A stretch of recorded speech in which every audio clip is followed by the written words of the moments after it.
nós estamos recebendo com muita alegria aqui nos estúdios da Capital FM o senador da República, José Medeiros, do PSD. Ele se filiou recentemente ao PSD. E nós vamos conversar, primeiramente, né, aproveitando a presença do senador aqui, vamos conversar sobre Brasília. Hoje é a votação lá naquela comissão especial da Câmara dos Deputados. O que o Senado ouve da Câmara? Passa na Câmara o impeachment?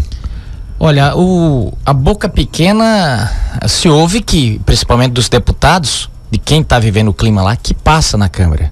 Embora o governo, no seu trabalho de cooptação de votos, tenha vendido de que já tem os votos para evitar o impeachment. Porque o Lula montou junto com o Palácio do Planalto um balcão de negócio mesmo, é balcão de negócio, compra de voto mesmo. Então eles estão trabalhando nesses deputados dito indecisos, que até criou-se uma piada lá em Brasília, o seguinte: indeciso é igual a aberto a conversar com Lula, ou seja, está disposto a negociar. Então eles estão trabalhando nessa linha de que já teria esses votos. Alguns dizem que essa conversa de que já temos os votos é para poder servir como um pega-mosca, para criar confiança naqueles incautos que porventura se estão querendo vender o voto. O Eduardo Cunha tem uma previsão de 380 votos, superando muito os 342. Se passar na Câmara dos Deputados, como é que está o Senado discutindo esse assunto? A maioria simples a gente já tem lá, mas a sensação, e nos comentários ali no cafezinho, você conhece muito bem como é que funciona lá, às vezes as conversas não se dão só em plenário. O que a gente sente lá é assim: se vier da Câmara, vem igual água de morro abaixo e passa no Senado com facilidade. Passa no Senado com facilidade. Passa no Senado com facilidade. Ou eles seguram na Câmara ou não seguram. Ou não segura mais. É tanto que eu tenho visto vários senadores do próprio governo dizer: olha, se vier pra cá eu não vou segurar isso aqui. Tá. E vamos agora falar aqui do plano regional. Como é que foi essa decisão de ir para o PSD? Qual que é o projeto político do senador José Medeiros indo para o PSD? A decisão do PSD não foi uma decisão fácil, porque depois de 16 anos no PPS, e o PPS que está num plano nacional num momento muito bom, porque o PPS foi o primeiro partido a romper com esse modelo, com esse governo. Você note que o presidente Roberto Freire, ele era líder do governo Lula. Meses depois, quando começou a surgir aquela coisa do Cachoeira, do Valdemiro Diniz, aquela coisa toda, o Roberto Freire rompe com o Partido dos Trabalhadores e passou para uma oposição ferrenha desde então. Mas nesse momento tinha também questões regionais. Eu precisava de um partido que, primeiro, tivesse na base do governador Pedro Taques, que tivesse espaço para que eu pudesse fazer uma construção partidária. No PPS tinha se encerrado um ciclo, não cabe aqui, eu falei, não é porque saí, vou falar mal, mas encerrou-se um ciclo ali, não tinha condições mais de ficar no PPS em nível estadual, e precisava escolher um partido. A gente sentia que teria que ser um na base no governo Pedro Taques e um que me permitisse também fazer oposição, continuar na linha de oposição a esse governo do PT. Fiquei por bastante tempo conversando com o PSD e o PSDB. Eu optei por ir para o PSD. Houve total abertura para que eu continuasse fazendo, inclusive com autorização de votar no impeachment. E aqui no estado o PSD é co-irmão desse, ajudou no projeto, quer dizer, esse grupo que agora está no PSD é o vice-governador Carlos Favaro, toda uma equipe, todo um pessoal que ajudou na construção do governo Taques. Então foi por isso que eu acabei escolhendo vir para o PSD. Tem um deputado novo também no PSD, o deputado Tampinha.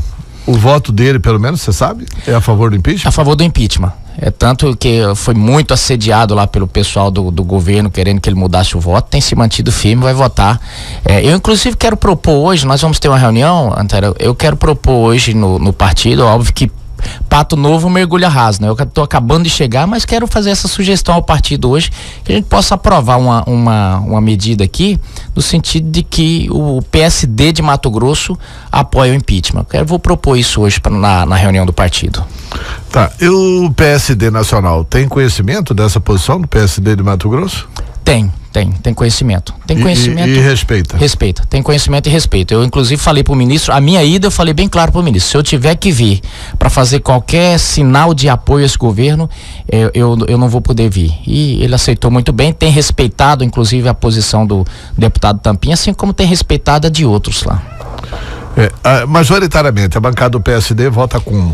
Tá mais ou menos metade. 18 pró-impeachment, 18 contra o impeachment. Vou dar meio a meio. Meio a meio. Bastante dividido, né? Com relação aqui a Mato Grosso, qual que é o projeto eleitoral do senador José Medeiros? Olha, a política é difícil você prever até para a semana que vem, né?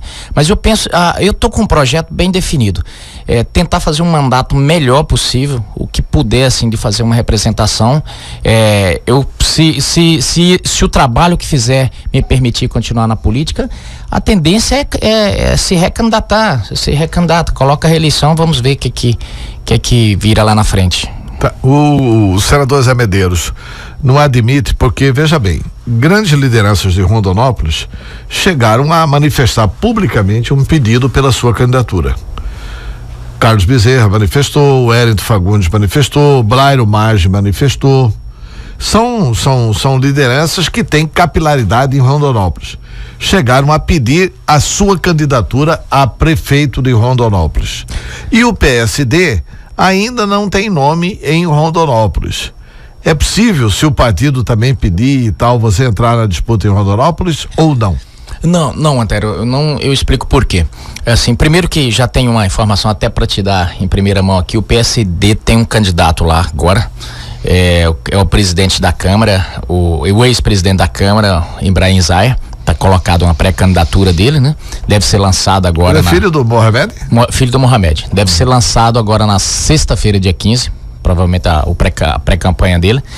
E também o rondonopolitano, ele discute política no café da manhã, no almoço, na janta. E eu não sei como seria recebido o fato, e eles têm tido um orgulho muito grande do fato de Rondonópolis estar com os 3 senadores agora. Eu não sei como seria recebido o fato de repente, Medeiros, recém-entrado no Senado, sair para uma candidatura a prefeito. Eu não sei como seria recebido.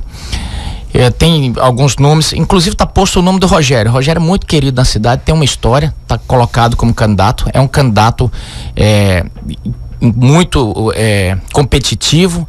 Ele é parceiro do governador Pedro Taques e a candidatura dele está posta, inclusive, com o apoio do Percival Muniz. O atual prefeito disse que apoia a candidatura do Rogério. Ele tem dito que não é mais candidato e que apoiaria o Rogério. Então é uma candidatura competitiva também. Então, eu tenho uns nomes desse naipe, eu penso que Rondonópolis está bem servido e continuaria também com parlamentar, que isso para os rondonopolitanos também é importante, com parlamentar lá no Senado. Então o projeto é continuar no Senado, fazer um bom mandato, que já vem fazendo, e ser candidato à reeleição. Em tese é isso, mas isso aí, o futuro a Deus pertence, né? Tá. Como é que no Senado tem repercutido aquelas gravações do Lula com a presidente Dilma Rousseff? Porque o governo, ele fica no máximo dizendo assim: olha, o vazamento das gravações não deveria ter acontecido. Alto lá, o que não deveria ter acontecido é aquele tipo de conversa. Aquele tipo de conversa não republicana. Tô mandando um documento aí, fraudando posse de ministro da República, obstruindo claramente a justiça. Como é que isso repercute dentro do Senado? O Senado teve um de seus membros presos por obstruir a justiça. Eu até disse no comentário hoje, por que não prende a Dilma pelo mesmo motivo? Por que o ministro Teori, o mesmo ministro Teori, não determina liminarmente a prisão da Dilma, que é um estado de flagrância de obstrução da justiça? Mais prova do que isso, impossível. 2 isso. Aquilo caiu como uma bomba no meio político de Brasília e o ministro Carlos Veloso, ex-ministro do STF, até definiu muito bem. Dantesca conversa.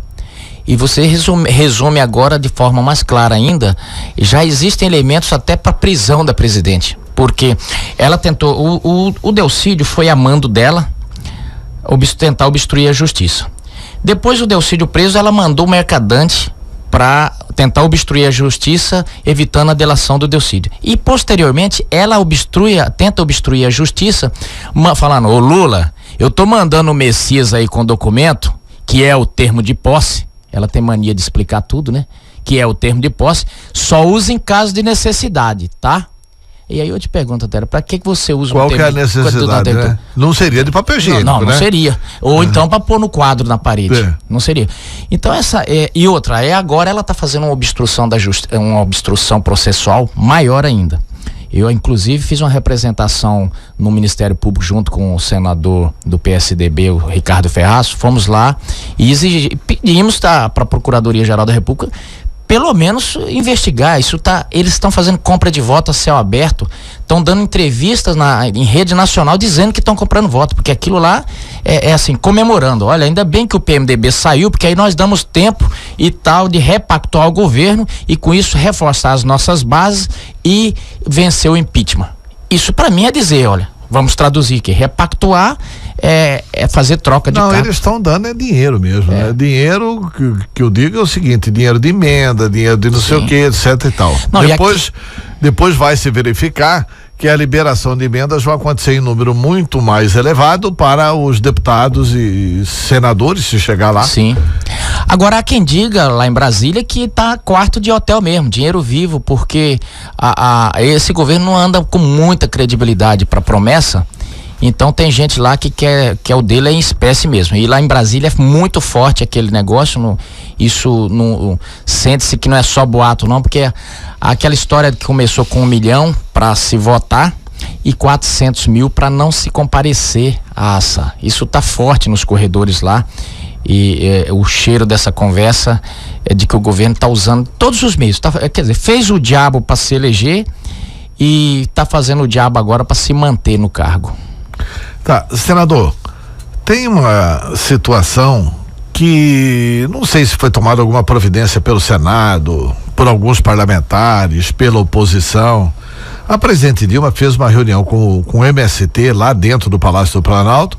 Um líder do MST ameaçou a invadir fazenda na frente da presidência da República. E no dia seguinte, 2 dias depois, 48 horas depois, 3 fazendas em Mato Grosso foram invadidas.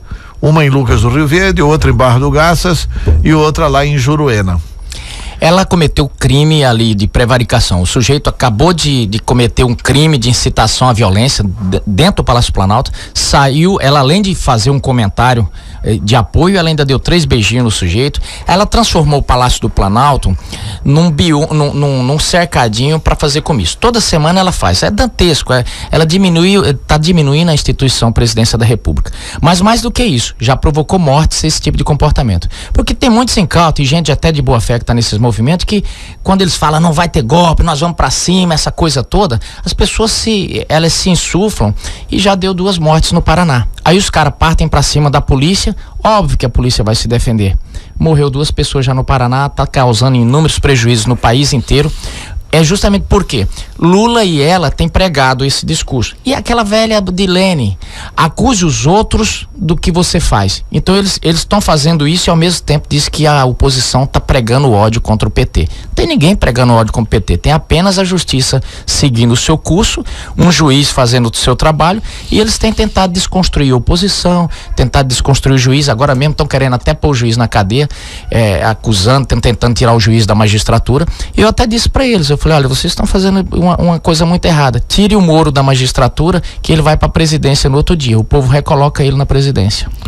Tá, mas e o seguinte, senador, vamos analisar as 2 conjunturas, porque nós estamos sobrevivendo aqui nessa conjuntura econômica que está difícil para o Brasil inteiro. Rio de Janeiro, Paraná, Goiás, Rio Grande do Sul, todo mundo com salários atrasados já. Mato Grosso batendo na trave para cumprir os seus compromissos. Mato Grosso não atrasou salários, pagou no último dia a muito custo. a muito custo, tendo que fazer reforma administrativa, enxugamento, etc. e tal. Qual que é o cenário se a Dilma permanecer e qual que é o cenário se a Dilma sair? Olha, a Dilma conseguiu bater todos os recordes e deixar o país numa situação de penúria. Essa é que é a grande verdade. Ele gastou o que podia e o que não podia, muitas vezes, fazendo aquelas pedaladas, aquelas coisas todas para poder se eleger. Os governos estaduais e as prefeituras estão quase todas quebradas. A saúde no Rio de Janeiro, como você citou, tá um absurdo. Mato Grosso só está sobrevivendo porque o senador Pedro Táxi, o governador Pedro Táxi, ele teve em Brasília. Lógico que foi uma luta da bancada também, não vou tirar o mérito da bancada, mas um dos argumentos que fez com que o governo pagasse esse FEX o país inteiro foi do governador Pedro Táxi, que ele disse para a equipe econômica do governo: se vocês não pagarem o FEX agora, os estados que devem vão entrar em default, ou seja, vão dar calote. E aí vocês, como são garantidores dessa dívida, vocês vão ter que pagar do mesmo jeito, mas aí o estado já vai ter quebrado. E aí a equipe econômica achou o argumento que tinha pertinência e resolveu antecipar o pagamento do FEX que eles iam fazer lá em setembro e fez agora. Foi o que ajudou Mato Grosso, por exemplo, a ainda conseguir pagar a folha. Mas aí tem muita gente... Não, esse dinheiro chegou depois. Vai ajudar a pagar... vai ajudar a pagar a folha, né? Então o que acontece? A gente sente que os estados, eles estão à beira de um colapso total. Se a Dilma ficar, eu tenho dito, a solução... se a Dilma ficar, não é a solução do Brasil. Mas se ela não sair, não tem solução alguma. Então o cenário de saída dela, pelo menos, cria um horizonte, Antero. Cria um horizonte das coisas começarem a andar. Porque o problema desse governo aí é que a crise não chega ao fundo do poço nunca, porque o governo não para de cavar. É um governo que ele caminha em direção ao abismo, mas com muita força. E as conversas dos economistas, da classe política, dos que estão ali há mais tempo, dizem o seguinte: no momento que tirar a presidente, cria-se um ambiente, um marco zero para o país começar uma saída dessa crise. Tá. O senador Blairo Baggi, seu colega de bancada, vai também para o PSD? Não tenho ouvido isso. Alguns têm dito que ele iria para o PSB, outros para o PSD, outros para outros partidos, mas até agora ele não definiu, não. Não está definido. Não está definido. O senador José Medeiros tem visitado o interior de Mato Grosso também? Tenho andado, todo final de semana, andado muito, e esse Mato Grosso é muito grande, né? É muito grande. Muito grande. E eu que enjoo o carro, Antero, aí você imagina. E você vai de carro? Vou de carro. Não é fácil, não. Você conhece melhor do que eu, que você já fez isso. Tá bom. Senador, muito obrigado pela entrevista e queria deixar o microfone da Capital FM para alguma explicação que você queira dar aos seus eleitores, aos seus ouvintes. Não, eu quero agradecer a essa oportunidade, falar um pouco, fazer uma conclamação. Quem puder ir a Brasília no dia da votação do impeachment, seria muito importante. Vai ser no dia 17, está confirmado isso? Está confirmado. Seria muito importante, eu explico por quê, Antero. Nós temos uma gama de parlamentares no país, cerca de 50 e poucos deputados, que estão ainda, vou colocar aqui aspas, indecisos em relação ao impeachment. Esse momento é muito importante, talvez um dos momentos históricos do país, talvez não, é um momento histórico do país, e a decisão dessas 50 pessoas é muito importante para o povo brasileiro, para os estados, que nem você acabou de dizer. E essa história de parlamentar dizer que está indeciso, eu não vou dizer todos, mas boa parte estão abertos, na verdade, à negociação.